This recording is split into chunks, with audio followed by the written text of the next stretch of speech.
n'a pas à baisser la tête par rapport aux autres régions, mais même pas du tout même. À n'importe quelle région même, je peux dire. Et c'est ça et encore dans un village qui est comme nous, on peut faire beaucoup mieux, hein, en qualité. Hein. De toute façon, je pense que la qualité, c'est le seul créneau à l'heure actuelle qui paye.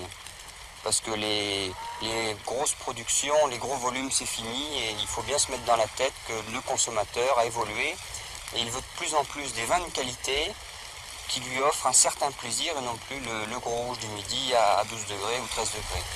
La vraie qualité face à la fausse fatalité, voilà l'actuel credo des viticulteurs de Boudes et en particulier de la famille Sauva, le plus important d'entre eux. Certes, en même pas un siècle, la superficie du vignoble de Boudes est passée d'environ 500 hectares à un peu moins d'une quarantaine. Minée par la maladie, victime de l'exode rural, la production était sur une bien mauvaise pente. Mais depuis une dizaine d'années, Boudes croit à nouveau en ce vin très typé, le meilleur sans doute des vins d'Auvergne. Vous venez de Grenoble, c'est ça? Oui. Exprès? Non, pas tout à fait quand même, faut pas exagérer. Mais enfin, on a quand même fait le détour ici.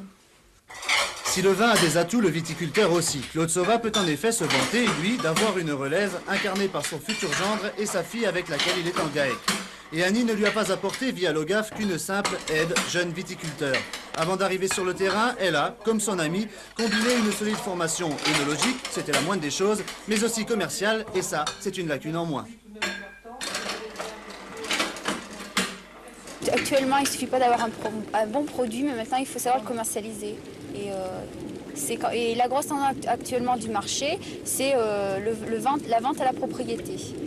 Donc, je pense qu'il faut jouer ce créneau. C'est pour ça qu'on veut faire le caveau dégustation, recevoir des gens qui pourront déguster les vins tranquillement à la maison. Au chapitre des projets, le jeune couple compte déjà maintenir sa production de 300 hectolitres de côte d'Auvergne-Boudes. Mais il envisage surtout de passer de 7 à 10 hectares de vignobles.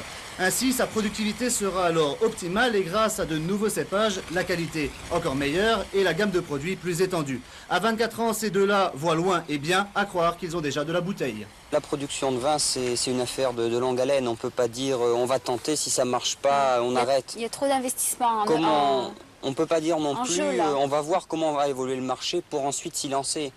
La vigne, c'est 4 ans d'attente avant la première production. C'est tout un réseau commercial qu'il faut mettre en œuvre et on s'y lance ou on ne fait rien. C'est ainsi, les vieilles caves du quartier des Forts font déjà partie du folklore. Mais le vin de Boudes n'est pas tiré d'affaire pour autant. La moyenne d'âge des viticulteurs du pays tourne autour de 55 ans. Et pour l'instant, le seul des 5 producteurs qui voit mûrir une nouvelle race de professionnels s'appelle Claude Sauva.